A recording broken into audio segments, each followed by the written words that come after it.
everybody, and welcome back to Jewels Knits for Bamma. I'm Jules, and this is my podcast where I talk about all my knitting and crafting adventures. If you're new here, thanks for stopping by, and if you're returning, thank you so much for coming back. Returning viewers might notice I'm in a little bit of a different location today. It's finally cooling off a little bit in New Hampshire. It's not quite the perfect fall weather yet, but it's cool enough where I don't feel like I'm going to die if I sit outside for more than 3 minutes. We all know how much I dislike the heat. I'm not sure if you can hear the squirrel above my head in the tree, but if you can, I'm sorry. And I just thought I might take advantage of like the natural light and the beauty of today and just sit outside. I'm not sure how well it's gonna work. I did do a little test in the beginning to see if you could hear any of the noises, and I didn't really hear much. But if it's a complete disaster and you can hear the chirping birds and the squirrel above my head and the dog across the way barking at me, then I promise I will never do this again outside. But I just wanted to test it out and see how it goes, because if it goes well, maybe I can do this for the fall. And I'll just keep doing it until it gets too cold, I guess.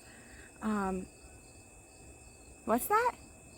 Oh yeah, my sweater. You guys noticed I finished my sweater. I'm so excited. This is my Whitmore sweater by Amy Loudon, and I'm so excited to have this done. This is my Rhinebeck 2022 sweater. It was so much fun to knit. I lost my mojo for a little while, and then I got back to it, and when I got back to it, I just could not stop. And I finished it like maybe 5 days after the last time I podcasted. So I'm wearing it for now. It might get a little hotter later. I'm not sure. If it gets too hot, I might have to change out of it. But for now, I'm just wearing a tank top underneath it. And I'm not too hot. So let me stand up so you guys can see. Here, let me see if I can back up. Let's try this. Ah, there you go. Now you can see. The lace is just gorgeous. I just love this sweater so much. I did make the sleeves a little long, but I'm like not upset because I have no problem just like rolling the sleeves up, and it adds like a cute little detail to the sweater, so I'm okay with that. So I knit the sweater using Valley Yarns Huntington in the colorway North Sea, and then Ella Ray Kid Sparkle, and this is in the colorway color 10. So these two held together give you this beautiful fabric. I don't know if it's really coming. Oh yeah, you can see the sparkle on the camera. It's sparkly, it's mohair fuzzy. I highly suggest this mohair for someone who might have like a sensitivity to mohair. I'm not necessarily the most sensitive to it, but I have knit with mohair that did make me itch before. But this one is a mohair blend, which makes it much more affordable, and also it's a little bit softer. It does feel like very itchy and rough when you're knitting with it, but once you wash it and block it, I mean, I'm just wearing a tank top underneath this, and I'm totally fine next to skin everywhere that it's itchy, you know, your neck, your arms, your armpits, your wrists, your arms, like I'm totally fine. So I am so in love with this. I'm so happy that I picked it to be my Rhinebeck sweater, and I can't wait to wear it to Rhinebeck. I may or may not have started another sweater, but we'll get to that in whips. So my next finished object is something that you guys haven't even seen yet. Sorry, I'm just trying to make it to the right side is out. So you guys haven't seen this yet because I casted it on after the last podcast, and I finished it in a weekend. Hoagie Locatelli released a new shawl pattern, and it's called the Lone Skein Shawl. It is a one skein wonder. I did run out of yarn, so I had to cut it a little short. On the short rows at the end, it's an asymmetrical shawl, but that's nothing wrong with the pattern. That's totally with me. I really have a hard time meeting Hoagie's gauge. So most of the time I just guess, and sometimes it works and sometimes it doesn't. I really didn't feel like doing a gauge swatch for the shawl, so I didn't. And I lost a game of yarn chicken, but that's okay. It still came out beautiful. So it's gonna be really hard to kind of show you the whole thing in one, but I'm just gonna kind of hold it out like this so you can see. There's like little wavy details in it and a picot bind off. It did have tassels in the original. I wasn't really feeling the tassels, So I didn't put them on. I thought the picot bind off was like enough of a detail. I don't know if you guys, crazy hair, don't care, sorry. I got halfway through doing my straightening this morning and my toddler decided that she needed me, and then I got distracted and never finished. So we're just having a crazy hair day with half straight, half curly hair. It's all right. I don't know how well you guys can really see this because it kind of does blend in with my sweater, but this is the shawl. I just love it. I love it so much. I can't wait to just wear it. And I knit this using Malabrigo, and the colorway is called 725. It's Chris, I think is how you would pronounce that. I had bought in like 3 or 4 skeins at one point of this colorway to make a sweater for someone that I never ended up making, so then I just started pulling it apart and using the pieces, the skeins individually, just because I don't know why. I just did. I just love this color. It's so pretty. It's you know, it's good for, like, it's gender neutral, so you can knit for whoever using it. And I love this shawl and I cannot wait to wear it. I'm so excited. So that is another one. So my next finished object, you guys saw these as a whip on the last podcast, is my socks that I'm making for my uncle for Christmas. Here they are, and you might actually, yeah, look, natural light. You guys can actually see the colors in it this time. So subtle speckles, but so, so, so pretty. I absolutely adore this colorway, and I definitely have to get more. So for this pair of socks, I used Wonderland yarns in the colorway Magical Menagerie Cloak and Dagger. Here's the band. And I've got both of them done. I don't have my sock blockers today. I know that's not very podcastery professional of me, but I'm trying not to wake my daughter up from her nap by going in 25 different times. Because I would like to get through the podcast. So my next whip, I'm going to attempt to put this on. My hair can't get any more messed up than it is a muscle bra. And I knit this. I'm not really sure what the colorway is, but I knit this. I know this is Knit Picks. I just pulled it out of my stash and figured I had enough to make a muscle bra. This is going to be for one of my husband's work buddies. I'm not sure which one. He asked me to make muscle bras for his crew at work for Christmas. So I finished that. I just love how the yarn pooled. It looks so cool. So this is a sweater that I started for my niece a long time ago, and I kind of lost my interest with it. Did a couple other projects, finally came back around to it.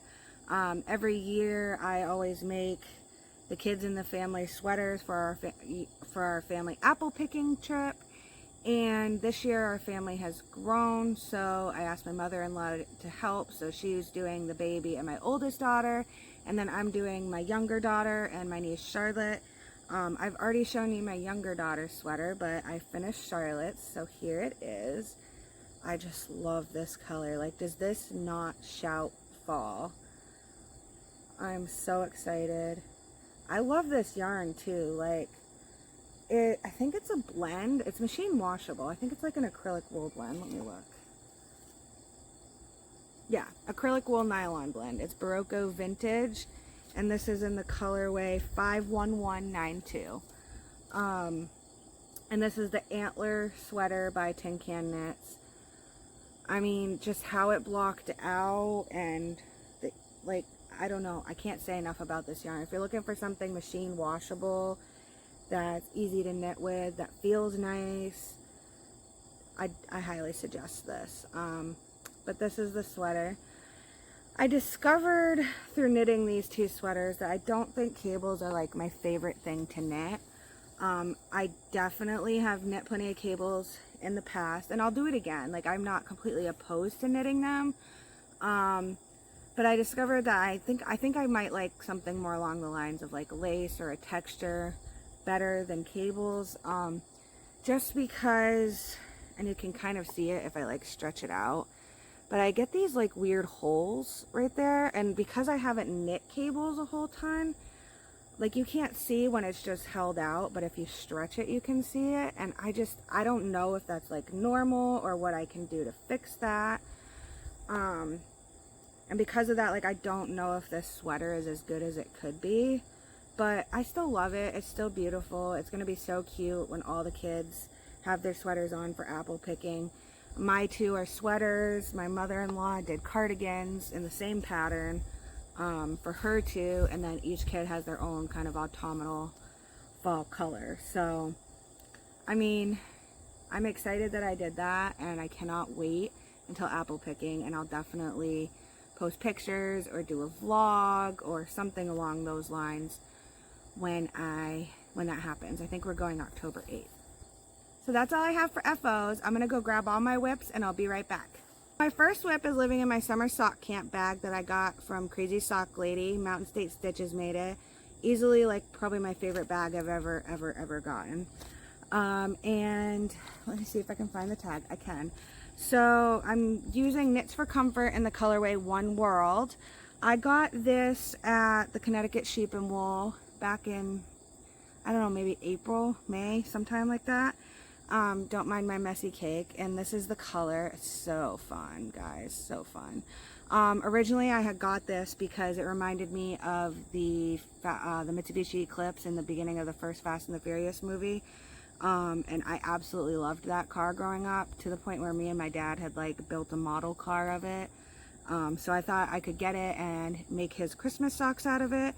Normally, he's like a grays and blacks kind of guy, but it's socks. No one's gonna see them, and I think he'll appreciate like the sentimental value or whatever of the socks. So here they are. This is as far as I've gotten. Haven't really been in a super sock mood ever since summer sock camp ended. So it's not really coming across on screen as like, that green is like neon green, but you can't really see it that well on screen. But yeah, so I've got like a cuff and maybe like 20 rows, and that's as far as I got with that, because I was in the sweater mood, because being in the fall has me all the feelings of fall. I'm using ChowGoo US 1 32-inch Magic Loop, Crazy Sock Lady Vanilla Socks on Magic Loop pattern, same thing I always do. So that's that. So my next project is living in an acquisition. This is a bag I purchased at JewelsKnits in Norwich, Vermont last weekend when my mother-in-law and I went on our own little personal yarn crawl. It is a snap bag, which I've wanted to try for a while.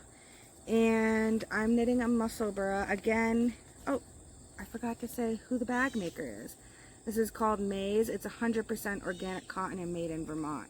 That's the tag for the bag. It's like the perfect size for like socks or Musselburgh, like a single skein project. And again, I'm using the Malabrigo Chris colorway, and I've just got a baby Musselburgh. It looks tiny, obviously, because I've got it scrunched up on little needles, but I promise it's an adult size hat. And I've just got like maybe 1.5 inches past the increases on the hat. So yeah, that's how far I've gotten on that so far. And this is gonna be another hat for my husband, one of my husband's crew members at work for Christmas. I've got one done. I think I have 4 more to go maybe. And I'm knitting these on US 4 Addy 16-inch needles. Normally what I do is I have another one of these 16-inch needles, and I'll knit, you know, I'll do like the 2 16-inch circulars at the beginning until it's big enough to fit on this, and then just transfer it onto this. So here's my last whip. I'm not even going to explain it to you. I'm just going to show it to you first, and then we'll talk about the details. Totally out of my color comfort zone, but here it is. But wait, it gets better. Look. Ah, so fun. We got all those colors, guys. What do you think? What do you think about that? Is that too crazy? Is it very like Stephen West? I hope so, because I'm using all the scraps left over from my Stephen West shawls for this sweater. So I have no idea what any of these are. I know some of them are Wonderland, some of them are Dream in Color Smooshy. There's a couple different ones in here. But if I've knit a West Knit shawl, it's in this sweater. So I got this idea. Ooh, there's a bee, and it's on me. Okay. I used to take care of the elderly when I was putting myself through college, and I had taken one of their trash out at one point, and a swarm of bees came out of their dumpster and stung me a bunch of times, so now I'm a little terrified of them. But that's okay. It decided to fly on its merry way. I don't even remember what I was saying. I'm using all my West Knit scraps for this. I had this idea because I had just cast off and finished this sweater, and I wanted to do another sweater because I'm just in a sweater mood right now. Fall does that to you. And I didn't really want to spend money on like a sweater quantity of yarn because I've got the West Knit MKAL that I'm going to have to buy for soon, and Rhinebeck coming up in like 5 weeks. So I looked at my stash and I thought about what I could do with what I had, and I had all of my West Knit shawl yarn scraps like set aside because I always knew I wanted to do a project like in just those yarns. Never thought it would be a wearable project, but it was there. And the same time frame, like Steven posted his yardage yarn requirements for the 2022 MKAL. So I just felt really inspired. So I was just like, I don't have a plan. I didn't know how much of each yarn I had. I had no idea. I just like cast it on, and when I started to look like I was getting low, I knit them double. So when it started to look like I was getting low, I would like knit one strand of the old color and one strand of the new color and get like this marled effect, and then double strand the new color, and then just do it over and over and over again. The only one I'm not too sure about the fade is like this dark blue to like the green, but I mean, I guess it's a color pop. I don't know. But it was super addicting because I just wanted to get to the next stripe. And between a holiday at work, so it was a pretty slow day, and then knit night and my days off, I was able to get through the whole entire body in 1 week. So that's it for all my whips this week, you guys. Let me go grab my acquisitions. I'm probably not going to talk a whole lot about my acquisitions, just because most of them came from the 2 trips I did in the past 3 weeks, and if you've seen my vlogs, then you've probably seen them. But I will grab them, and then I will come back and show you real quick, and then we can chat. Okay, so I've got all my acquisitions from the last couple weeks, and I'm ready to show them to you.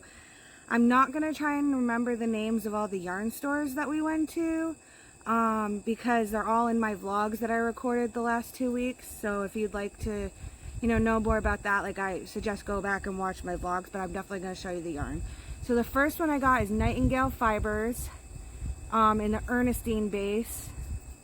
And it's this beautiful, beautiful sock yarn. And of course, I love purple. It's my favorite color, but the thing that really sold me is the colorway name.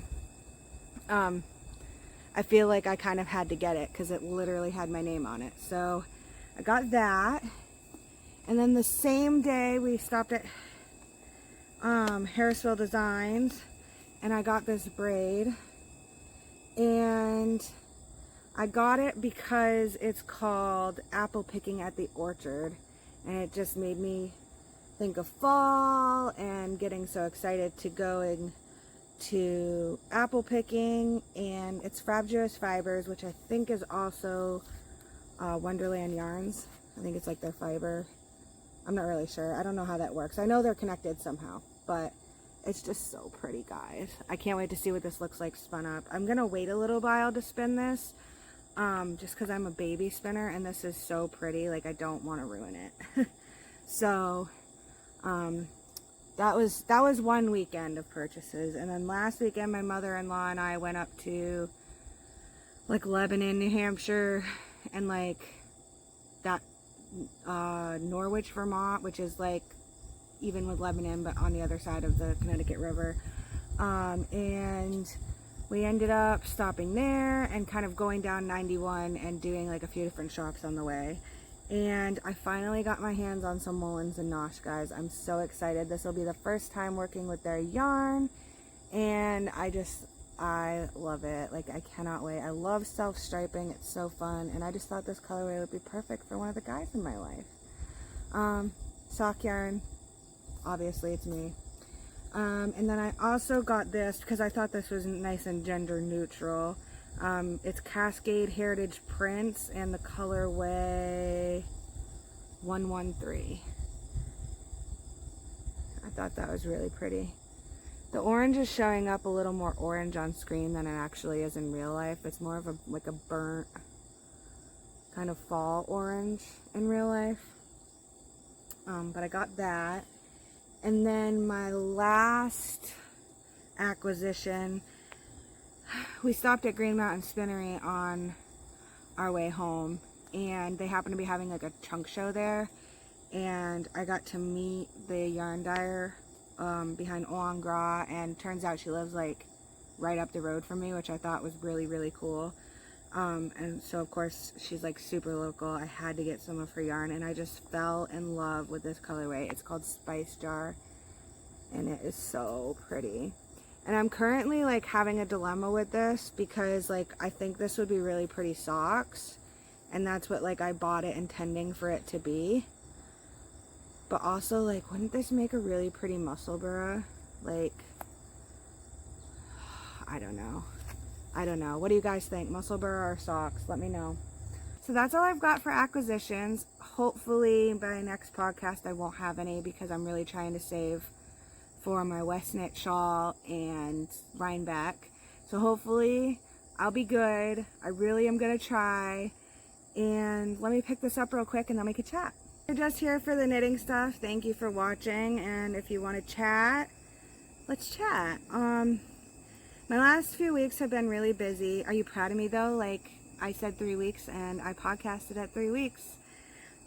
Because even though they were very busy and somewhat chaotic at times, I feel like things are finally like getting back to normal. We're finally starting to settle into a routine with school, and I don't know, I feel some sort of calm. I think a lot of times when it starts to like cool down, I just feel some sort of calm in general because like I'm more comfortable. But yeah, so I've had a wild few weeks. I'm having a dilemma right now because I'm not sure if you guys remember the sweater or the cardigan that I started myself that I was gonna knit for Rhinebeck, the Wild Horse by Jessica McDonald. I frogged that. Nothing with the pattern. The pattern is great. I just like found myself wondering why I decided to cast on a cardigan when I know I hate purling. And it's kind of one of those things where like I want a cardigan so bad, because most of the time like in life I'm totally a cardigan person, especially like in the transition seasons. Like I like the option of like having a cardigan so that I can take it on and off easily, and I'm not like pulling it over my head and, you know, messing up my hair every 2 seconds, which like I don't mind at home, like whatever. Most of the time when I'm at home, let's be honest, like my hair is in a messy bun. I'm a mom. But like when I'm at work and stuff, it just can be kind of tedious. But the thing is I'm very much like a process knitter. Like if I'm not enjoying the knit, I'm just not gonna knit it. So I frogged it. I have all this yarn, a sweater's quantity of Patton's wool, and I thought to myself, like, this would actually be a good yarn to make my husband a sweater out of.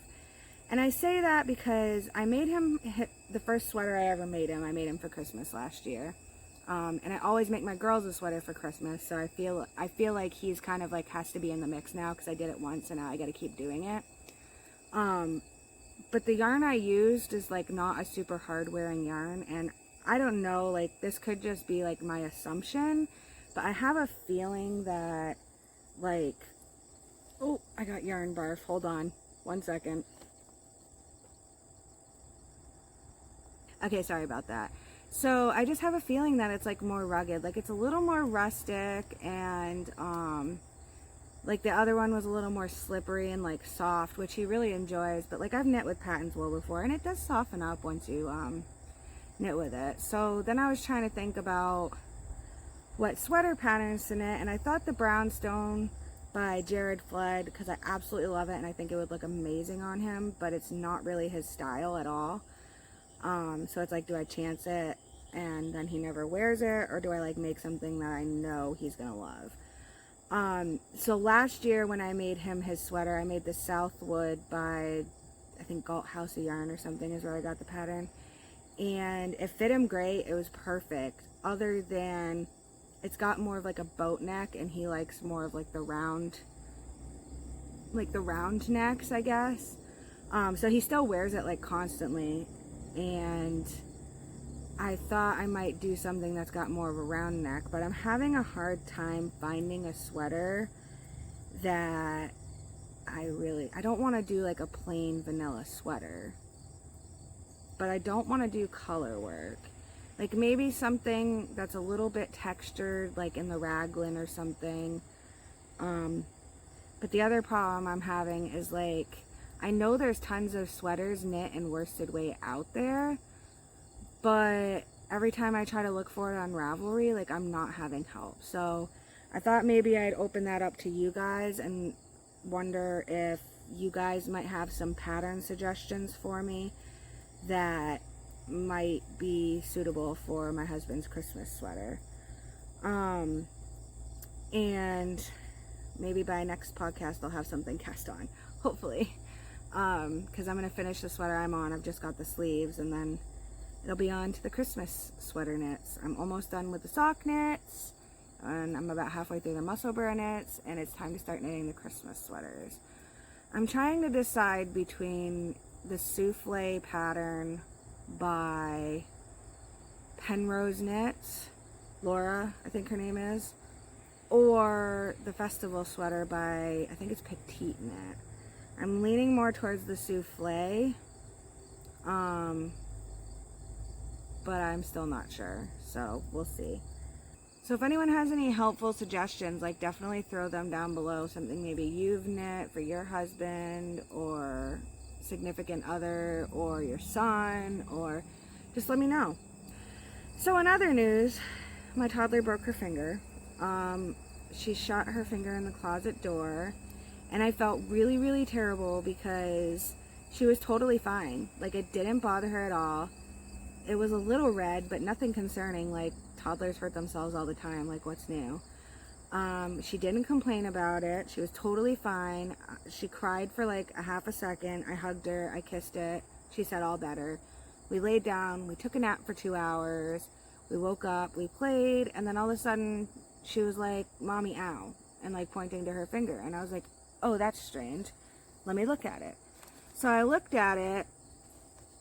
Yarn barf again, guys. Man, I really did not wind this cake very well. I looked at it, and it was like swollen and bruised, and I'm like, yeah, that's not right.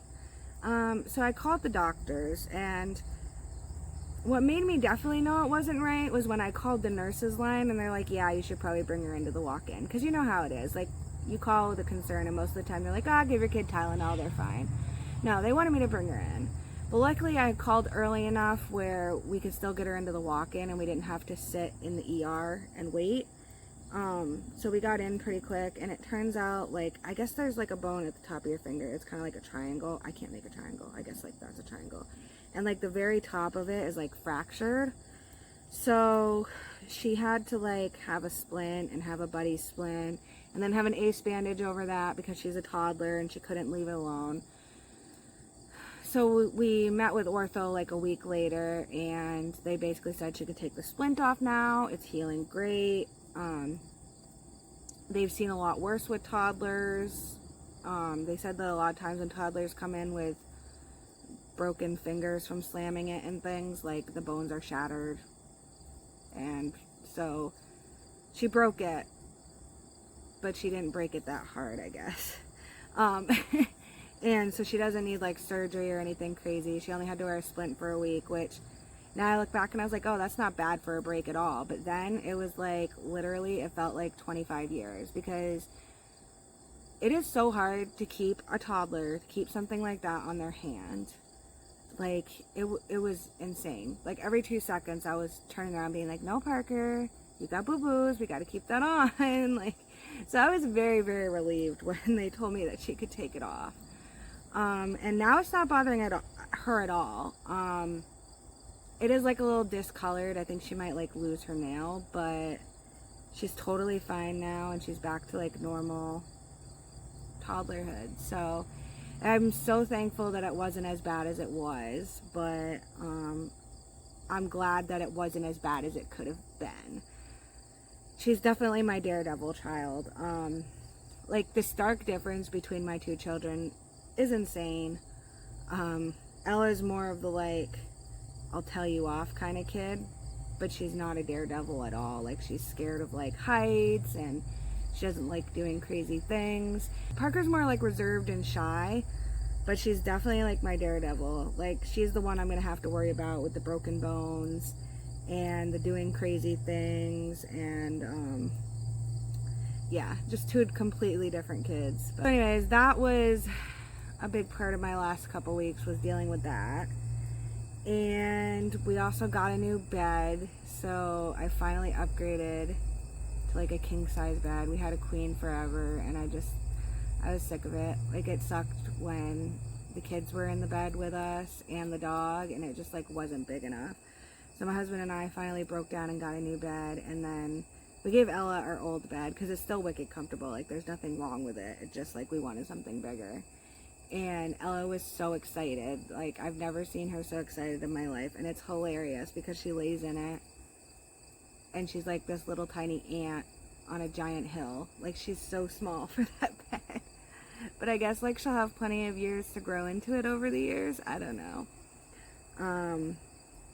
But yeah, so that was exciting. And then I ended up having to work overnights because we're down people at work right now.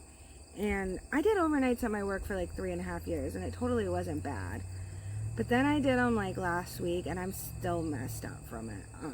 Actually, like a lot last week, but the week before, and I'm still messed up from it. Like, I think it, like, before it didn't really bother me that much because I was used to it, but I haven't been on overnights in like 2 years. So now it's to the point where I'm like, okay, I can't do that again. I like literally haven't slept right since. I'm finally starting to get back to it, but I mean, that's why I got so much knitting done, because I was knitting a lot because I couldn't sleep. And then of course school started since the last time I podcasted. That's going great. Ella's loving school. She's loving her class. Her friend is in her class this year, the one she was really hoping would be in her class, so she's really excited about that. Hunting season has started again. Right now it's bear season, but I've had my husband back for a couple days because he got a bear over the weekend. So I have him back until next Wednesday, I think, when archery season starts for deer. And when that happens, I pretty much won't see him, because it's archery season and then gun season, and then, you know, there's a little break, and then starting in January is, I'm pretty sure January is rabbit season. So we're getting to the crazy time of year, but I still just feel so much more calm this time of year, even though my life is a little bit crazier. So I've been enjoying, like, you know, having the new meat in my freezer. We were starting to like run out. Normally we don't buy meat, we only really eat what he hunts, and what he hunts is generally like enough to just barely get us through the year until the next hunting season. So I'm really excited to have my freezer a little filled back up. As far as like other life stuff, I've been binge watching Claim to Fame. I used to watch The Bachelor, Bachelorette, Bachelor in Paradise, but I haven't really lately. And I kind of was feeling like that junk food reality TV hole in my life, so I started watching that because I grew up in the early 2000s and was in love with the Jonas Brothers just like every other girl my age. And they were hosting it, so I was like, oh, I'll see what that is. And I ended up like really enjoying it. Like, it was reality, you know, junk food TV, but it was actually pretty cool, and it's more of like a game, and it was really fun to watch. So I don't know if that's your thing, but if it is and you haven't seen it, you should definitely check it out. Reading, I'm almost done reading book 1 of Harry Potter to my daughter. We kind of took a break from reading for a little while because, like, it was the first week of school and she was exhausted and she was coming home exhausted and she didn't feel like reading, and, you know, Parker had broken her finger and hunting season had just started, and like all those things, it was crazy, and like none of us really felt like doing it. So we took a break for it, where we're back on it now. I think we got like a few more chapters and then we get to start book 2. So that'll be super fun. And I'm really excited because my knit group is like growing. We have like a steady group of people that come, and then last night, like the night before last, like 2 new people came, and it was just really fun. Like, I'm just getting so excited that like my little knitting community is growing, and that makes me so happy. So if you're in the southwestern New Hampshire, and you want a knit group, join Keen Fiber Group on Facebook, and come meet up with us sometime. And it was really funny because me and Corinne host knit group together, but then we generally, like, every other week go out, just the 2 of us, and do like margaritas and knitting. Guys, I'm not even kidding you when I tell you I have more yarn barf. Look at this. Insanity.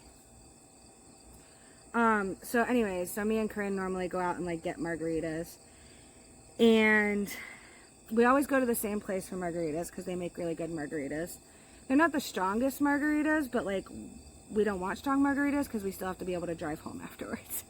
So there's like one place you go in town, like if you want a margarita with a kick, you know to go there. And then there's this place where it's like, it's not super strong, but it's good and it's got the taste and all that stuff. So we've been going there for like a year, and I think they're finally getting used to us coming and knitting.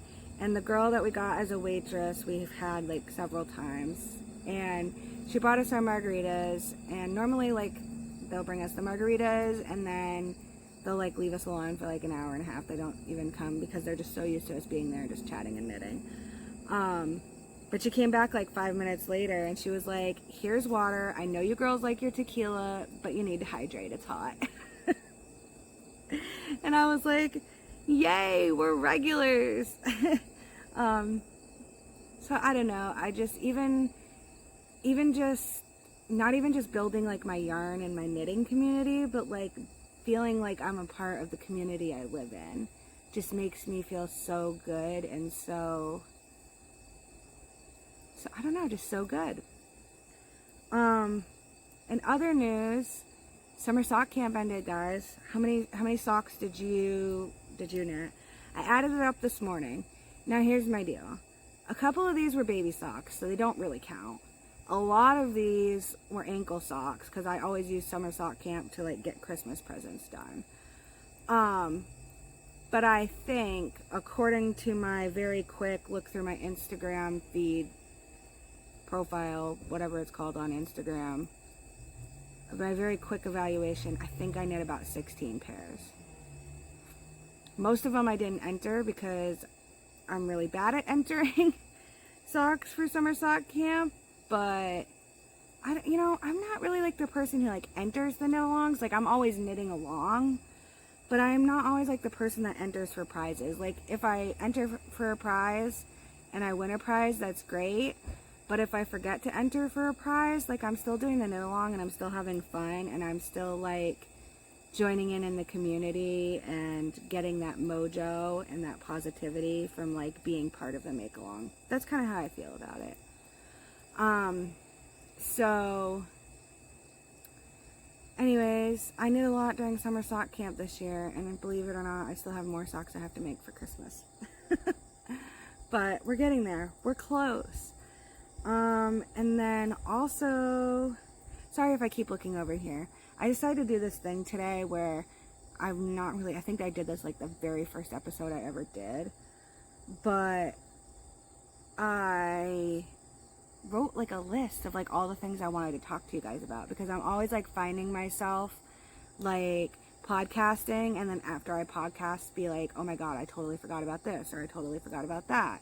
So I decided to write myself a list today about all the things that I wanted to chat with you guys about, so that I don't miss things. I'll probably still miss things because I'm forgetful, but we're gonna try. How many of you are doing the Westknit MKAL? I'm super excited for it. I'm a little bit bummed, I'm not gonna lie, because I was gonna knit from stash with it, but then he came out with the color things, and it was like 2 skeins of one color, 2 skeins of another, and a pot. And I don't have like double skeins of anything in my stash.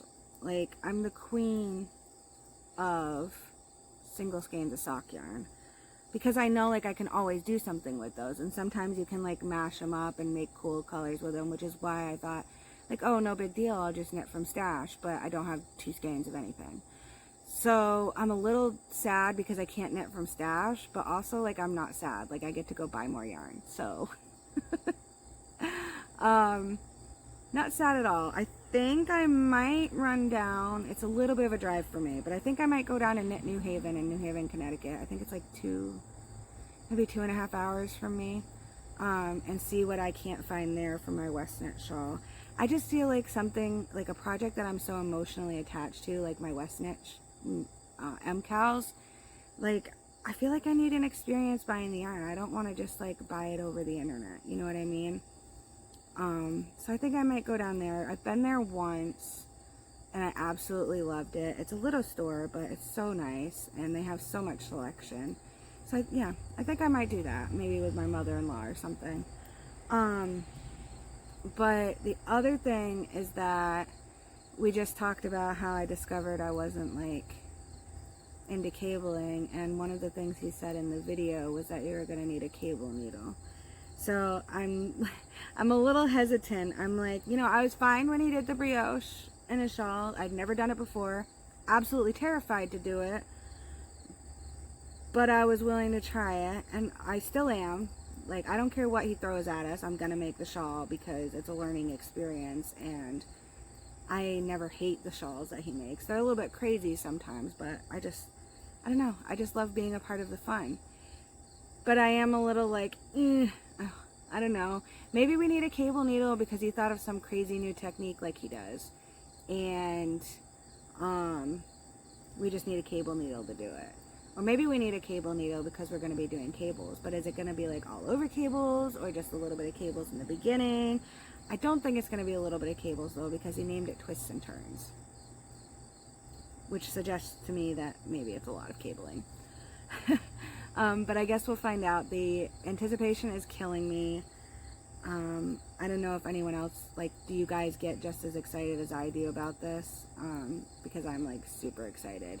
I think my favorite thing I've ever knit was my slip extravaganza that I made for my mother-in-law.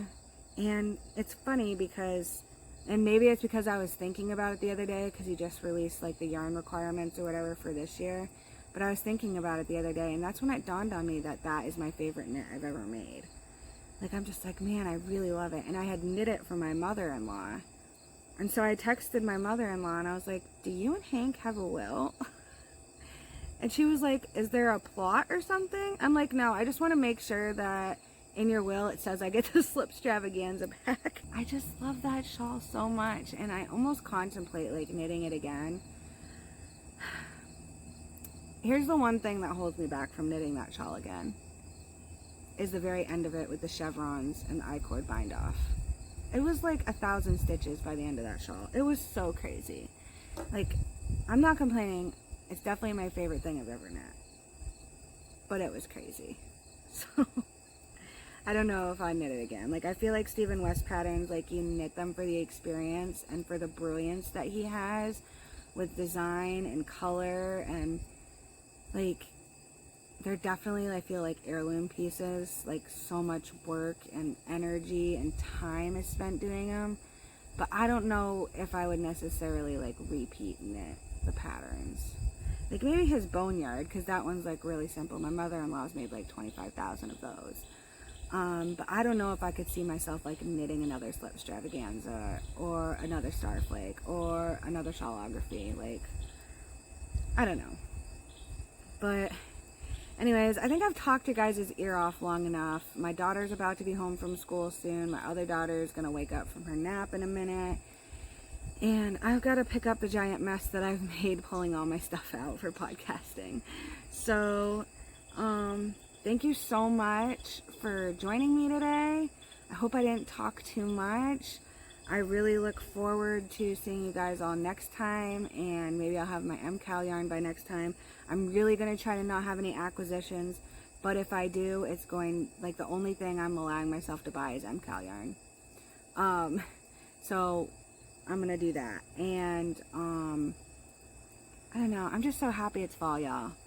Like, I made it through this whole podcast in a sweater, and I'm not, like, hot. I'm so excited. This is the best time of the year.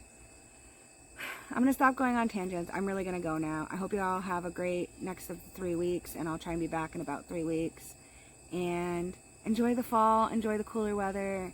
Enjoy the anticipation for the MKAL. Enjoy what you're knitting, and have fun. And I'll talk to you next time. Bye!